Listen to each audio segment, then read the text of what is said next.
नमस्तेस्तु भगवन् विश्वेश्वराय महादेवाय त्र्यम्बकाय त्रिपुरान्तकाय त्रिकाग्निकालाय कालाग्निरुद्राय नीलकण्ठाय मृत्युञ्जयाय सर्वेश्वराय सदाशिवाय श्रीमान् महादेवाय नमः।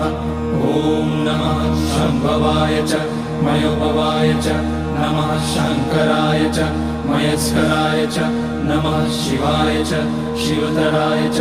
ॐ त्र्यम्बकं यजामहे सुगन्धिं पुष्टिवर्धनम् उर्वारुकमिव बन्धनान् मृत्योर्मुक्ष्यमामृतात्। नागेन्द्रहाराय त्रिलोचनाय भस्माकराय महेश्वराय नित्याय शुद्धाय दिगम्बराय तस्मै नकाराय नमः शिवाय। मन्दाकिनी सलिलचन्दन चर्चिताय नन्दीश्वर प्रमथनाथ महेश्वराय